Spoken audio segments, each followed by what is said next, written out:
Bueno, pues ya estamos aquí desde la redacción con nuestro compañero Shaday Olvera. ¿Cómo estás, Shaday? Muy bien, Carol. ¿Tú cómo estás? Pues Con un más o montón. menos. Pero ahorita que hay una información de última hora que acaba de publicar Milenio. Obviamente vamos a esperar hasta que esto sea confirmado. Esto es publicado por Milenio hace unos minutos. De acuerdo con esta información, el fiscal federal del Distrito Sur de Nueva York, junto con la Administración de Agencia Antidrogas de Estados Unidos, anunciaron la apertura de una acusación formal contra 11 personas, entre ellas actuales y exfuncionarios de alto rango del Estado mexicano de Sinaloa. Y aquí, pues, lo que es muy alarmante es que está incluido el gobernador Rubén Rocha Moya. Milenio asegura que, de acuerdo con el documento judicial, los acusados estarían siendo acusados de colaborar con el cártel de Sinaloa para traficar grandes cantidades de drogas hacia Estados Unidos. Obviamente, pues esto hay que esperar, no puede leerse tampoco lejos de lo que está ocurriendo con María Eugenia Campos. Vamos a esperar también a la confirmación de esta información, pero es lo que ha publicado Milenio hace unos minutos. Entonces, vamos a estar actualizándoles toda esta información. Pues sí, una noticia pues que es bastante fuerte, pero que también tiene a lo mejor relación con algo que ya había mencionado la presidenta ayer, o el día de ayer o antier, no recuerdo bien, de que si Estados Unidos presenta o hace alguna denuncia precisamente contra algún funcionario, se tienen que mostrar pruebas contundentes, ¿no? Que incluso tienen que cotejar incluso la Fiscalía de Justicia, ¿no? Sí, ahora pues eso, ¿no? No se puede inocentemente leer alejado de lo que está ocurriendo con María Eugenia Campos y estas acusaciones. Entonces vamos a esperar pues eso que se confirme y ya les estaremos aquí también dando toda la información. Claro. ¿De qué vamos a hablar hoy, Shaday? Pues de un tema que habíamos abordado hace más o menos hace un año. Quisiera iniciar precisamente con un video de una persona, a ver si ustedes lo recuerdan o lo reconocen. Entonces, para ver si Román me ayuda, ¿no? Hay un antes y un después de la llegada de cooperación comunitaria, a ese nivel. Pero nunca nadie se vea preocupado por este dolor profundo, por esta herida que sigue sangrando de olvido y de pobreza en los bienes comunales de Cacahuatepec. El nombre de cooperación comunitaria quedará inscrito con letras de oro en Cacahuatepec, compañeros. Yo nunca me había sentido tan cobijado, tan apoyado y tan atendido, compañeros. Mi nombre es Marco Antonio Suástegui Muñoz, de los bienes comunales de Cacahuatepec. Yo decía que había un antes y un después de la llegada de cooperación comunitaria a las tierras de los comunales. Para nosotros ha sido importante esta aportación y esta concientización, diría yo, por parte de cooperación comunitaria, donde nos hace regresar un poquito a los saberes ancestrales. Por ejemplo, en el tema de la agricultura, nos habíamos olvidado de los maíces nativos, de los maíces criollos. Hoy en día hemos recuperado el sistema Milpa, que consiste nada más y en nada menos de sembrar maíz, frijol y calabaza. Asimismo, estamos ahora elaborando nuestros propios abonos orgánicos como el bokashi. Por otro lado también, pues en materia de vivienda, ¿no? Hoy en día se está recuperando el adobe, por ejemplo, que es un elemento constructivo, dicen, del pasado. Yo diría que es el elemento constructivo del futuro. Resaltar también que la mano de obra, en este caso, que la aportan las mismas gentes de la comunidad, es importante porque todo esto es a base de dinero, pero con la llegada de cooperación comunitaria a Cacahuatepec se recuperó el brazo, donde tú vas 2 días a trabajar con el vecino y ese vecino regresa contigo también a trabajar 2 días sin necesidad de que le pagues o que te paguen. Por último, diría yo, la manera de cómo organizarnos, ¿no? Nosotros ya teníamos una forma de organizarnos, pero era una organización diferente porque estábamos siempre en la defensa, ¿no? Siempre a la expectativa, con el miedo, con el temor de que nos fueran a quitar nuestras tierras, nuestro río, y ahora con cooperación comunitaria nos estamos organizando para no solamente para defender la tierra, sino para hacerla producir. Puede convertirse en un modelo para una forma de vida. La vida comunitaria junto con cooperación comunitaria será la vida del futuro. Bueno, pues estábamos viendo un video donde estaba Marco Antonio Suástegui, y es que el lunes 27 pues ya se cumplió un año del asesinato de Marco Antonio Suástegui, que si ustedes lo recordarán, él falleció el 27 de abril del año pasado a los 49 años de edad en un hospital en Acapulco. Fue vocero precisamente del Consejo de Ejidos y Comunidades Opositores a la presa La Parota. Y bueno, Marco Antonio Suástegui falleció sin poder localizar también a su hermano Vicente, quien fuera fundador de la Policía Comunitaria de Cacahuatepec, y que el 5 de agosto del 2021 fue desaparecido cuando manejaba su taxi colectivo con el que se ganaba la vida. Uh-huh. Hasta la fecha, pues solo hay 4 imputados y 2 detenidos a 25 años de prisión, pero pues su cuerpo nunca ha aparecido, ¿no? Y bueno, Marco Antonio Suástegui comenzó su activismo social en 2003, cuando se incluyó dentro del plan Puebla-Panamá la construcción de una presa hidroeléctrica, La Parota, que a lo largo del río Papagayo, y consistía en construir una cortina de 162 metros de altura para inundar 17,000 hectáreas de selva y desplazar a 80,000 personas para generar pues esta energía eléctrica y garantizar agua potable a Acapulco. Pero pues las comunidades denunciaban que para llevar su ejecución pues se ofrecieron cantidades de dinero irrisorias, muy poco dinero por sus tierras, asambleas amañadas en donde participaban supuestos ejidatarios y miembros de la comunidad, a fin de conseguir el aval para construir esta presa. Y también pues a la par se llevaban trabajos de intimidación y persecución con la elaboración de carpetas de investigación contra los opositores a la presa. Tan solo Marco Antonio Suástegui pues fue encarcelado incluso hasta 3 o 4 veces, ¿no? Por su activismo político. Y en 2020 el presidente Andrés Manuel López Obrador pues declaró oficialmente que no se construiría la presa La Parota. Sin embargo, pues en 2023 la SECOP se solicitó que la cancelación pues fuera definitiva, ¿no? Como ya vimos, pues también Suástegui pues encabezó muchos trabajos comunitarios, por ejemplo, este proyecto de agricultura sustentable, con el fin de recuperar tierras dañadas por los huracanes de Otis en 2023 y John en 2024. Y pues bueno, también denunciando abusos de los grandes hoteleros o grupos que se encargaban a extorsionar a los trabajadores turísticos de las playas en Acapulco, ¿no? Y organizó el grupo de Turistorios Unidos en Defensa de Rescate de la playa Icacos.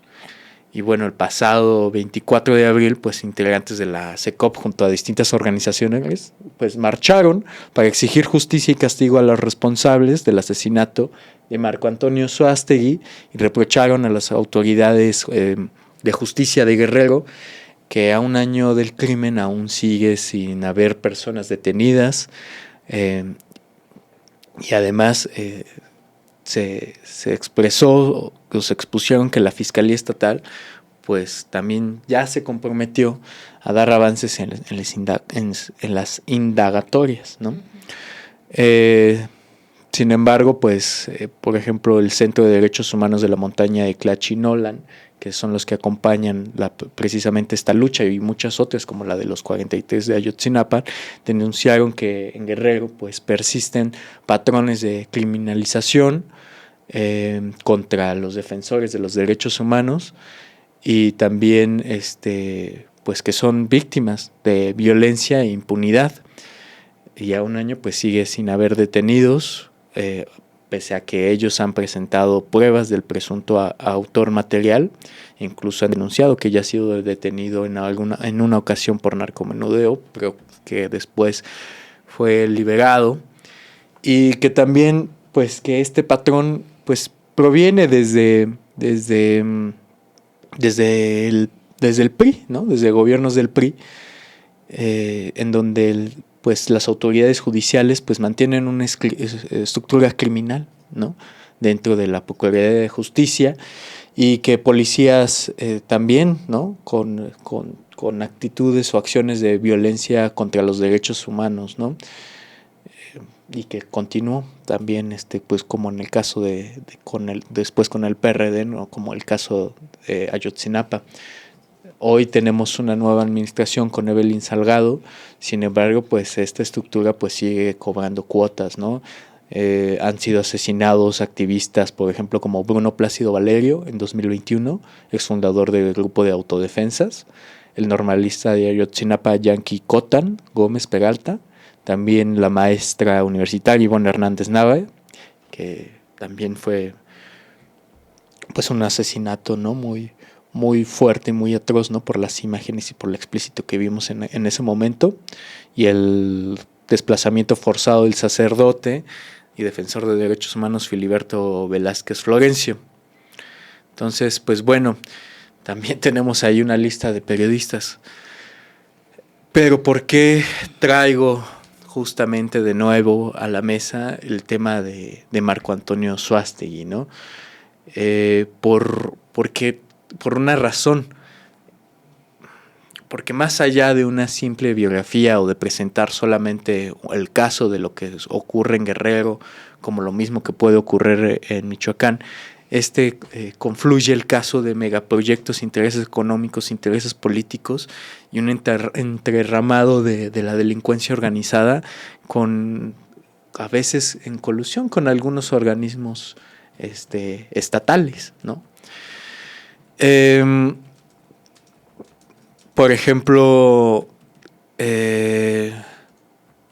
entrerramado pues tiene sus propios mecanismos, ¿no? Que es desde deslegitimar el liderazgo de la lucha social, en este caso, por ejemplo, de Suástegui, que fue perseguido e encarcelado muchas veces y mediáticamente incluso pues atacado, ¿no? También judicializando la protesta, ¿no?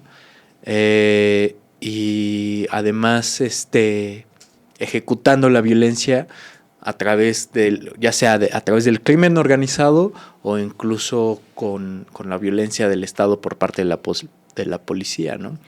Y esto es algo que sucede no solamente en Guerrero, sino también que se reproduce en otras partes de la República, ¿no? Tan solo en noticias más actuales tenemos el caso de Nayarit, donde vemos una reproducción similar.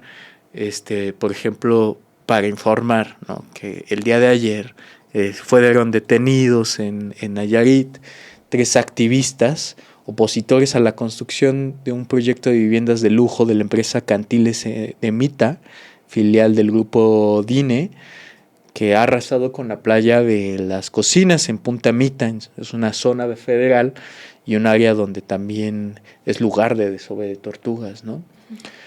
Estos 3 activistas, se trata de Antonio Benavides, Fabricio Yáñez y Sandra Cano. Ellos fueron detenidos mientras, ahí vemos videos de la detención. Ellos fueron detenidos mientras justamente grababan los trabajos ahora sí de acabar con la playa, esta playa en Nayarit, para llevar a cabo este desarrollo inmobiliario, una playa que además es zona federal, ¿no?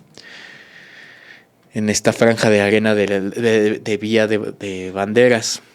Y aquí pues vemos justamente cómo los policías del Estado hacen custodia de los trabajos de esta empresa inmobiliaria, en donde pues la comunidad ha denunciado que estos trabajos han incluido pues tala de mangle, la eliminación de las lunas costeras y trabajos en donde el propio secretario de Medio Ambiente de Nayarit, José Rentería, pues reconoce que las operaciones se llevan a cabo sin un manifiesto de impacto ambiental y sin los permisos correspondientes.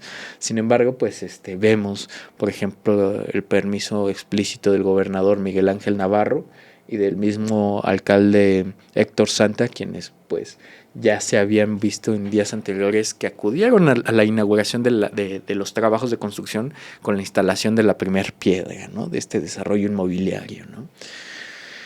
Entonces, pues bueno, ese es como justamente otro ejemplo de esta estructura de la reproducción que se ve, por ejemplo, cuando se llevan a cabo estos megaproyectos, ¿no? Colusión en algunos casos del Estado y de los que tienen que procurar la justicia, ¿no? Uh-huh. En este caso, pues fue justamente ejercer la violencia a través del control policial, ¿no? Uh-huh. En el caso de Suástegui, pues vimos que era no solamente del Estado, sino también por parte del crimen organizado. Y otro de los factores, pues es precisamente la constante impunidad, ¿no? No solamente en la desaparición de su hermano Vicente, sino con el asesinato del propio Suástegui, ¿no? Y en donde vemos reiteradamente, pues, la ausencia de resultados por parte de la Fiscalía Estatal y de en muchos otros casos de las distintas fiscalías estatales con las investigaciones, lo que refleja pues fallos institucionales y la incapacidad o la falta de voluntad de sus funcionarios para desmantelar redes criminales, ¿no? Uh-huh. Y esto hay que entender que es parte de las fallas de un mismo sistema que perduró durante muchísimos años, ¿no? Por ejemplo, vemos, hace poco vimos la noticia de que Ernestina Godoy, recién fiscal general de la República, pues ya entregó su plan de procuración de justicia, ¿no? Para de aquí del 2026 al 2029. Uh-huh. Y durante su presentación a los legisladores, ella señaló algo que me parece que es muy importante, que es afortunado no por el hecho en sí que señaló, sino por haberlo reconocido, que dijo que hay un alto índice de impunidad dentro de las fiscalías estatales, ¿no? Uh-huh. Y eso pues me pareció muy oportuno porque reconoce un problema de una institución que es la que ahora ella está empezando a encabezar. Y señalarlo pues obviamente abre un camino a muchísimas posibilidades de tomar acción para remediar esa situación, claro, ¿no? Me puse a revisar, por ejemplo, algunos de los puntos que planteaba, y uno es que justamente quiere buscar el objetivo de que la gente vuelva a confiar, vuelva a tener confianza en las fiscalías para poder realizar una denuncia, ¿no? Uh-huh. Entonces toma acciones muy simples, ¿no? Desde que haya gente que desde el principio de esa orientación, que atienda la denuncia y que vaya canalizándolo a donde tiene que hacerse, ¿no? Dependiendo el tipo de denuncia que se vaya a hacer. También tiene el objetivo de subir el porcentaje de judicialización y que los expedientes se vayan construyendo de manera sólida desde la fiscalía para que pueda llegar a los tribunales y no haya excusas, ¿no? De no dar sentencia, ¿no? Uh-huh. También esto planteando establecer el servicio profesional de carrera, que me parece muy interesante porque sería la formación de nuevos integrantes dentro de las fiscalías, con donde se integre la educación en perspectiva de género, en entender distintos programas que tiene pensado implementar, como reducir la incidencia delictiva, el modelo de análisis criminal, la inteligencia, la colaboración y por supuesto la actuación sin sesgos políticos o intereses políticos o económicos, ¿no? Eso de económicos pues también pues ya ves, va en relación, ¿no? Uh-huh. Porque no solamente es que los megaproyectos se se detengan o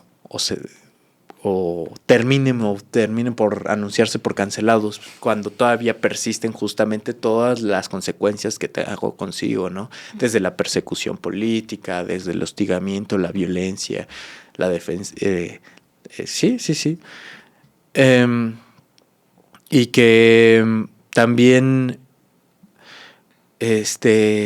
muchas veces no vemos conectado ese poder económico dentro de esos poderes que ejercen la violencia, ¿no? Uh-huh.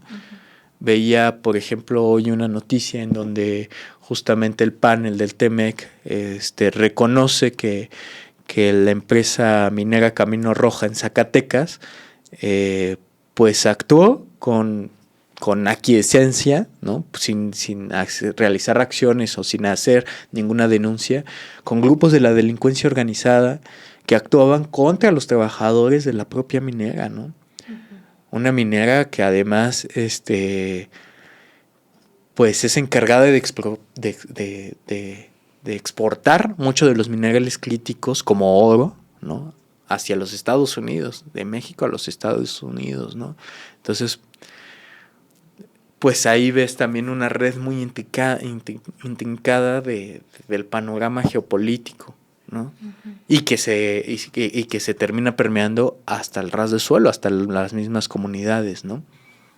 Entonces, lo de Suástegui pues no son fenómenos aislados, es como un ejemplo, ¿no? Un ejemplo primero para una izquierda en donde el activismo te da ejemplos de acción en territorio para unir a la cohesión social y además realizar trabajos en beneficio de la sociedad. Uh-huh. Y otro en donde parece un fenómeno del laboratorio de la violencia, ¿no? Con toda esa red implicada, enfocada justamente en obtener un beneficio económico, pero utilizando mucho de los factores políticos, judiciales, de la violencia, ya sea estatal o ya sea de la delincuencia organizada, en donde están justamente muy concatenados entre sí, ¿no? Y aquí pues empieza a ocurrir pues una pregunta que me parece también muy ¿cómo decirla? Muy importante, ¿no? Porque hasta dónde las decisiones formales del Estado realmente se transforman las dinámicas locales del poder, ¿no? Por eso tomo justamente el tema de Ernestina Godoy, en donde reconoce todas esas deficiencias dentro del sistema, ¿no? O un sistema que es amañado y que con su nueva titularidad busca romper y transformar, ¿no? Y luego pues está la parte de desmantelar toda estructura de la violencia y de la organización criminal. En el caso de Acapulco pues hemos visto cómo ha habido un trabajo constante por parte de la Secretaría y el Gabinete de Seguridad Federal para desarticular todos esas redes de extorsión contra trabajadores turísticos, ¿no? Pero, por ejemplo, en el caso, uno lo sigue pensando, ¿no? En el caso de Suástegui, en donde su asesinato se da en plena Semana Santa, finales de Semana Santa, donde supuestamente son los operativos de seguridad más grandes y donde el caso termine siendo impune, pues sí te deja a qué pensar. Uh-huh. Y luego, si lo amplías un poco más, en donde el ataque se da, digamos, dentro del contexto que estamos viviendo de injerencia de Estados Unidos, en donde ya sabemos que gobernadores, exgobernadores, tienen relación íntima con el crimen organizado y después relación íntima con los propios Estados Unidos y después que empresas tienen relaciones íntimas con grupos de la delincuencia organizada mismos que están siendo digamos administrados por la propia agencia de la CIA. Entonces todo lo vuelve muy complejo, ¿no? En donde queda una parte un Estado que intenta hacer esos cambios que no terminan de cuajar por todo esto que se construyó en el pasado, y una población que continúa luchas del pasado y frente a la resistencia de algo que aún persiste en hostigar, ya no solo a las comunidades, sino también al gobierno federal, ¿no? Entonces, por eso lo traigo a tema, ¿no? Yo creo que la última reflexión que daría respecto al tema de Suástegui es justamente cómo a la izquierda institucional podría llegar a ligar lo que ocurre en esta izquierda fuera del urbano, ¿no? Porque en lo urbano también ocurren muchísimas otras, ¿no? Dentro del espacio, ¿no? Pero que muchas veces están peleando contra una estructura en donde a veces vemos resistencias por parte de la izquierda institucional y muchas veces pues negociaciones, ¿no? Uh-huh. Pero que podía ser reflejo de lo que ocurre en esta otra izquierda, de ver una forma de organización muy distinta, ¿no? Entonces, ese es el tema que traigo hoy a la mesa. Espero no haber sido tan abrumador con tanta información, ¿no? Pero no quise dejarlo a un año, tema que me parece que refleja muy bien esa red de ataque contra defensores de derechos humanos, ¿no? Por supuesto, lo hemos hablado antes también. De pronto mediáticamente no es algo que se dé mucha cobertura, entonces pues también esa importancia. Ya casi nos tenemos que ir, pero ¿dónde podemos encontrar esa información, Shadai? Esta información la pueden encontrar en la página del chamuco.com.mx. También si ustedes lo buscan Suástegui, pues van a encontrar la noticia que dimos en ese momento cuando fue su asesinato, y además parte del contexto del megaproyecto La Parota, ¿no? Ok, pues ya lo saben, y además que estén muy al pendientes de todas nuestras redes, y ahí vamos a estar compartiendo toda la información. Recuerda que si quieres ver más contenido como este, sintoniza de lunes a viernes la noticiera a las 11 de la mañana por Chamuco Media.